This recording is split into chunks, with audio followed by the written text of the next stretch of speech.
शराब। Come on do it. शराब डालो, इस बुढ़े की तस्वीर पे शराब डालो। Come on do it, do it Sandhya, do it Vrinda, do it, do it. शराब से नहला दो इस तस्वीर।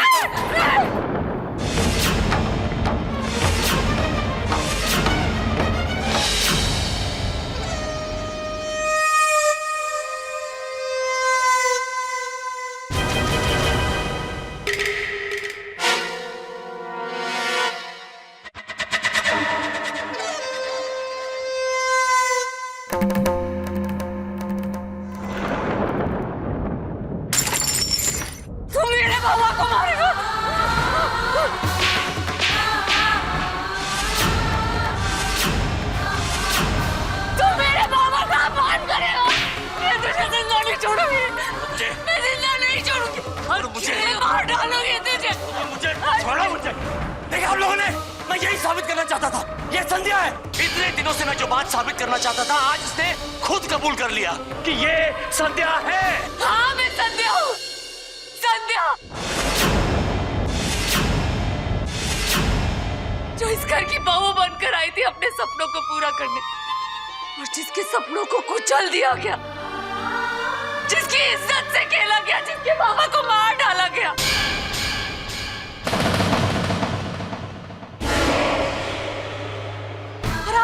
आज जिसके बाबा के साथ भाभी लड़की पागल हो गई है। भाभी मुझे मार देगी। भाभी संभालिए इसको। युवराज वो जिंदा नहीं बचेगा। युवराज कुछ करो, ये पागल हो गई है। तुम मेरे बाबा के नाम डालो, उनके नाम तेरी। अरे रोको इसको यार। क्या नाम मत लेना मेरे बाबा। मेरे बाबा का अपमान करेगा, नहीं छोड़ूंगी। जिंदा नहीं, मैं जिंदा नहीं, मैं जिंदा नहीं।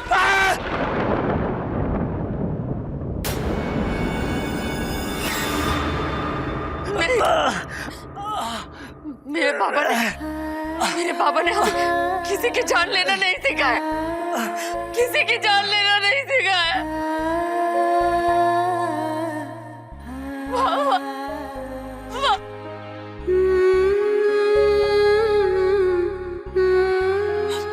मुझे माफ कर दीजिए बाबा, मुझे माफ कर दीजिए। आज मेरी वजह से आपका अपमान हुआ। मुझे किसी का बदला नहीं लेना, मुझे किसी को सजा नहीं दिलवानी, मुझे सजा। मैं आपका अपमान नहीं देख सकता, नहीं देख सकती।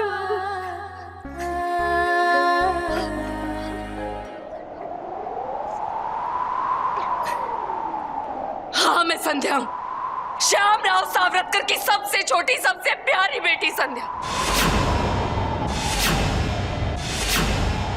वृंदा बनकर आई थी तुम्हारे घर में तुम सबकी जिंदगी नरक बनाने, मेरे बाबा की मौत का बदला लेने। आज इस घटिया इम्तिहान की वजह से मेरा मकसद नाकाम रह गया, क्योंकि मेरी असलियत सामने आ गई।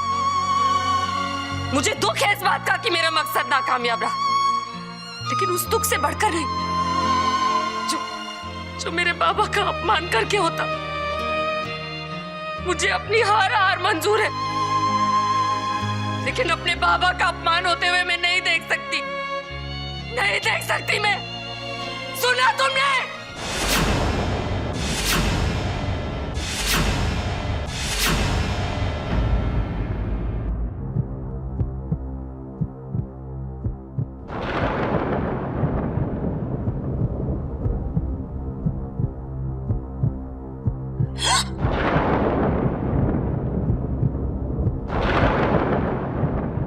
सोच रही हो वृंदा?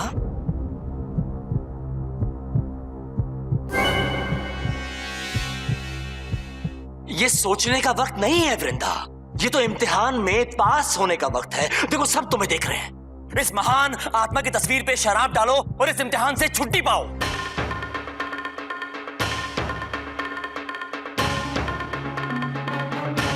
वृंदा, इतना क्या सोच रही हो? बता दो चाचू को कि तुम वृंदा हो और तुम्हें संध्या के बाबा से कोई मतलब नहीं है। वही तो सुना नहीं युवराज ने क्या कहा? हम सबका टाइम वेस्ट मत करो, शराब डालो तस्वीर पे। बाबा मुझे माफ कर दीजिएगा। आज अगर मैं इस इम्तिहान में नाकाम रही तो अपने इंतकाम में भी नाकाम हो जाऊंगी। इनके लिए आप भले ही सिर्फ इस तस्वीर में है, लेकिन मेरे लिए आप मेरे दिल में हैं बाबा। मैं आपसे वादा करती हूँ मैं किसी को माफ नहीं करूंगी, किसी को भी नहीं। क्या सोच रही हो? डाल दो शराब, खत्म करो किस्सा।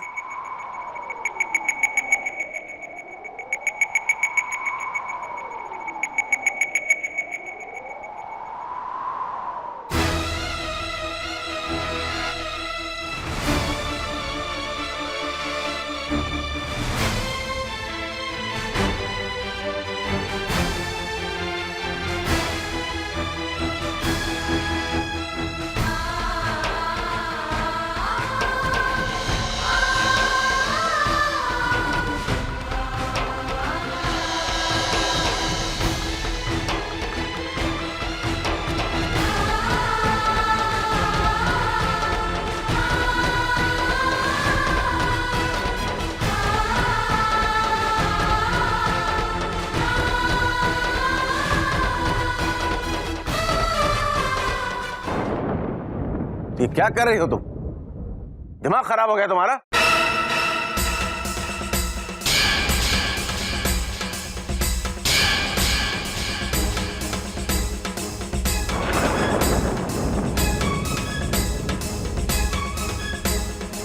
इसे ये सब करने के लिए मैंने कहा था। तुम होते कौन ऐसी छिछोरी हरकत कर रहे हो और करवाने वाले?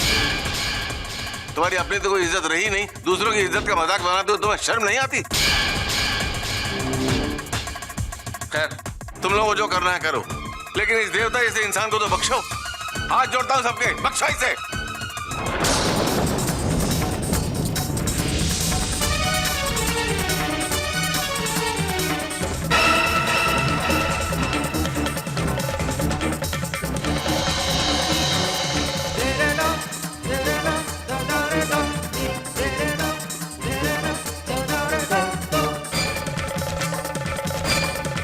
चाचू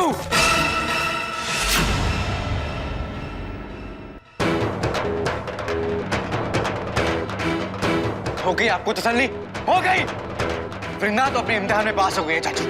संध्या के बाबा की तस्वीर पर वो शराब डालने से बिल्कुल नहीं झिझकी, बिल्कुल भी नहीं।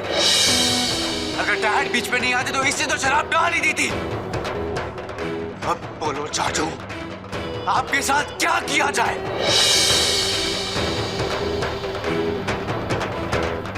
और इस बार तो आपको सजा मुझे ही देनी है। संध्या के बाबा की और इसकी बरसी साथ में मनाएंगे। वैसे आइडिया बुरा नहीं है, क्या बोलते हो चाचू? हाँ, खैर छोड़ो। अरे आपको जलाकर हम गुनहगार क्यों बने?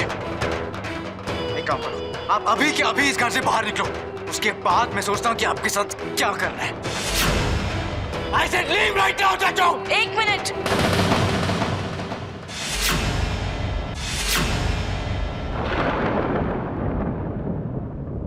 अगर डीके इस घर से जाएगा तो मैं भी इस घर से जाऊंगी युवराज। हाँ युवराज, डीके ने आज या आज तक जो कुछ भी वृंदा के खिलाफ किया उसमें कहीं ना कहीं मेरी मर्जी भी शामिल थी। कहीं ना कहीं मुझे लगता था कि ये लड़की वृंदा नहीं संध्या है जो हमसे अपना बदला लेने आई है। हम सिर्फ अपना शक दूर करना चाहते, इसमें गलत क्या है? और अगर हम ऐसा कर भी रहे हैं तो उसमें हम अपने परिवार की भलाई सोच रहे हैं युवराज, वरना हमें क्या फर्क पड़ता है कि ये लड़की आधी या पूरी जायदाद ले जाए। अगर अपने परिवार का भला सोचना तुम्हारी नजरों में गलत है, बुरा है, तो हाँ, डीके के साथ मैंने भी गलती की है, तो इसके साथ मुझे भी घर से निकाल दो। ग्रेट, नो प्रॉब्लम चाची। आपको भी जाना है ना, तो आप भी जाइए। अरे आप क्या, इस घर में जिसे भी वृंदा से प्रॉब्लम है, अभी के अभी इस घर से बाहर निकलो। Get out. एक मिनट,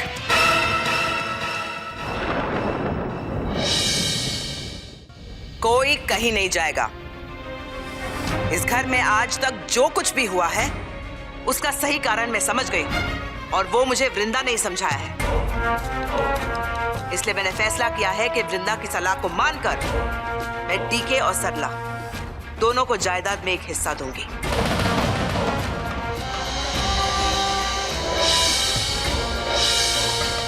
ताकि दोनों को ना लगे कि वो इस घर से पराए हैं। लेकिन मैं उम्मीद करती हूँ कि ये करने के बाद ये रोज रोज का तमाशा बंद हो जाए और वृंदा पर फिर से उंगलियां नहीं उठेंगी। लेकिन मॉम, नहीं युवराज, सरला ठीक कह रही है। चाहे वो डीके हो या सरला, वो जो भी इस परिवार के लिए करते हैं वो अच्छे के लिए करते हैं।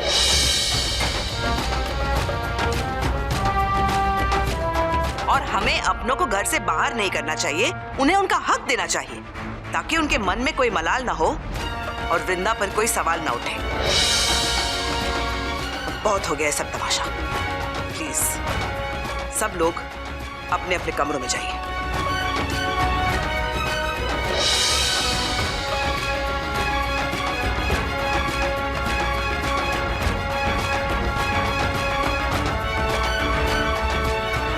चलो।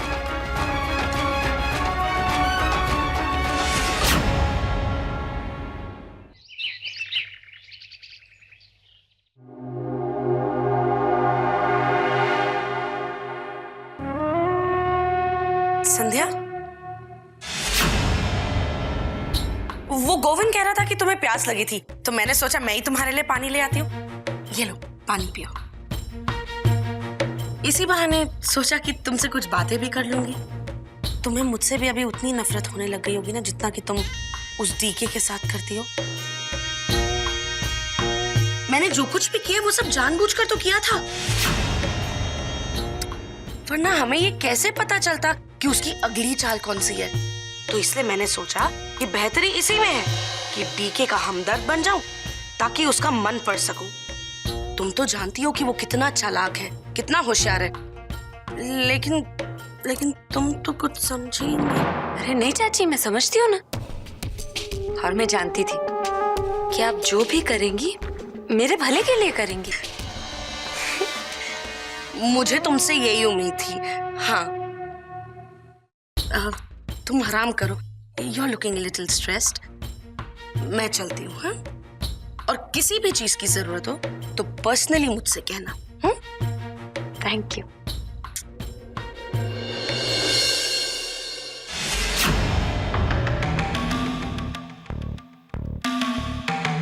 सरला चाची खुद को जितना होशियार समझती हैं, मुझे उतना ही बेवकूफ। उन्हें ये नहीं पता कि मैं सब जानती हूँ, उनकी और डीके की मिली भगत भी और उन दोनों की नीयत भी। उन दोनों को अलग करके मैं अपने फायदे के लिए इस्तेमाल करूंगी, तभी मैं अपने बाबा को इंसाफ दिला सकूंगी और इन सबको इनके किए की सजा।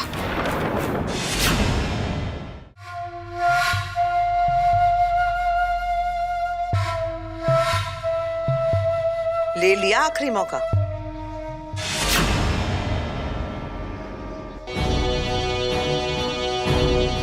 हो गई तसल्ली? मैं जानता हूं भाभी, आप मुझसे बहुत नाराज हैं। मैंने ही आपसे आखिरी मौका मांगा था।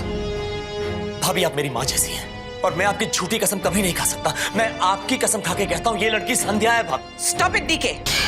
तुम्हारे मुंह से 1000 बार यही बात सुनकर मैं थक चुकी हूँ। लेकिन भाभी, याद करो, इस लड़की को तुम और पंकज मुंबई की एक झोपड़पट्टी से यहाँ पर लेकर आए थे और कहा था कि ये संध्या की हमशक्ल है, और इसी लड़की को तुम संध्या कह रहे हो। मुझे भी यही लगा था कि ये लड़की संध्या की हमशक्ल है, लेकिन गलतफहमी तब हुई थी। अब तो यकीन आ चुका है भाभी कि ये लड़की संध्या है।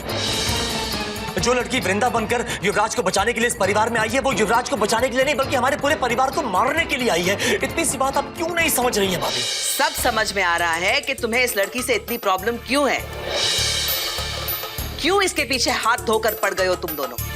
वो इसलिए क्योंकि जायदाद का आधा हिस्सा मैंने उसके नाम पर कर दिया है। तुम लोगों के पास कुछ भी नहीं है।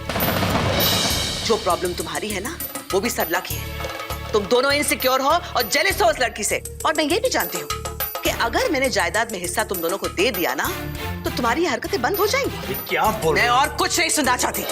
तुम मुझे सिर्फ इतना बताओ कि तुम्हें मेरी जायदाद का कितना हिस्सा चाहिए। एंड डोंट वरी, मैं सरला से भी पूछूंगी, लेकिन फिलहाल तुम इतना बता दो कि तुम्हें क्या चाहिए। हमें कुछ नहीं चाहिए वाहिनी साहब,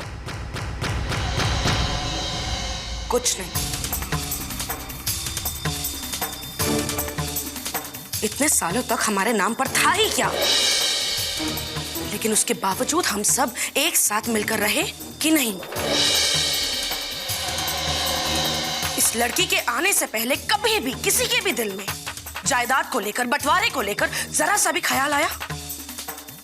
नहीं ना?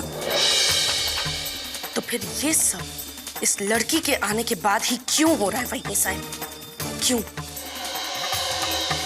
जरा तो सोचिए वहीनी साहब, अपनी आंखों पर से ममता की पट्टी हटाइए और देखिए कि ये लड़की ही हमसे ये सब करवा रही है। अरे डीके, क्या मैं खुद आपसे कहती हूँ कि 100% ये लड़की वृंदा नहीं, संध्या है।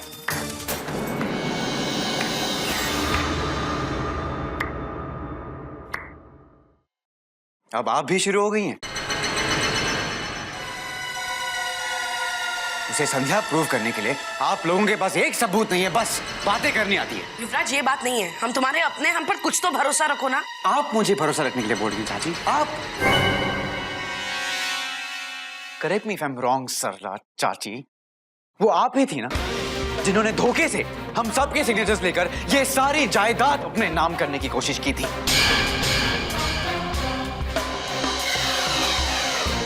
और ये मेरे अपने डीके चाचू, जैसा ये हमेशा कहते हैं, जिन्होंने मेरा राज किसी गैर औरत के सामने बोल दिया।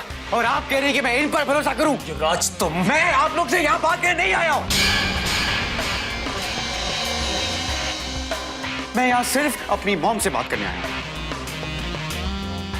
मॉम, मुझे भी अब तक यही लग रहा था कि हम लोगों को इन दोनों को इनका हिस्सा दे देना चाहिए, लेकिन अब नहीं, बिल्कुल नहीं। अब बेहतर ये होगा मॉम कि आप इन्हें कुछ भी हिस्सा ना दें। युवराज, मेरी बात सुनो। युवराज, समझाइए ना भाभी युवराज को, ये वृंदा को लेके पागल सा हो गया है। अरे हमें जायदाद वायदाद में कोई हिस्सा नहीं चाहिए, हमें इस परिवार के हिस्से होने से इसे बचाना है, ये समझाइए इसे। समझने की जरूरत तुम्हें है डीके। तुम अब भी चाहो तो इस हवेली का आधा हिस्सा मैं तुम्हारे नाम कर सकती हूँ, लेकिन इसके बाद अगर तुमने एक और गलती की तो युवराज तुम्हें धक्के मार के इस हवेली से बाहर निकाल देगा और मैं कुछ नहीं कर पाऊंगी। So take your pick. The choice is yours. अगर मैं आपको एक और सबूत लाके दूं तो? कोई फायदा नहीं है। अब युवराज ना तुम्हारी कोई बात सुनेगा और ना ही कोई सबूत देखेगा। युवराज नहीं देखना चाहता ना, और आप तो देख सकती हैं भाभी। मुझे माफ कर दीजिएगा पापा।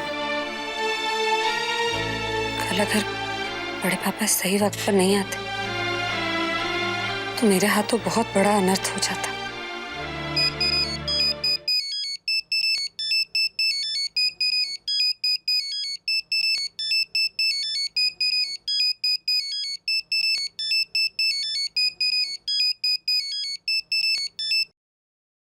हेलो, कौन? संध्या, मैं बोल रही हूँ, गायत्री देवी। अरे आप, लेकिन ये नंबर? ये मेरा प्राइवेट नंबर है, ये तुम्हारे फोन पे फ्लैश नहीं होगा। अगर इसीलिए किसी ने तुम्हारा फोन चेक किया तो उन्हें पता नहीं चलेगा कि ये फोन किस नंबर से आया है। तुमसे बात करने के लिए ही मैंने ये नंबर लिया है। कैसी हो तुम और अपने मकसद में कहाँ तक कामयाब हुई? अब मेरी मंजिल ज्यादा दूर नहीं है। बहुत जल्द मैं अपने बाबा को इंसाफ दिलवाऊंगी और इन सब हत्यारों को इनके किए की सजा। ये तो बहुत अच्छा है। वैसे मैंने तुम्हें इसलिए फोन किया है क्योंकि मैं भी ग्वालियर आई हुई हूँ। तुमसे मिलना चाहती हूँ, एक बहुत जरूरी बात करनी है। क्या तुम मुझसे मिल सकती हो? लेकिन आप हैं कहाँ? मैं कहाँ हूँ मिलने? तुम 1 घंटे में लक्ष्मीबाई गार्डन में पहुँच जाओ, मैं तुम्हें वहीं मिलूंगी। जी ठीक है, मैं अभी निकलती हूँ, 1 घंटे में पहुँच जाऊंगी। ओके।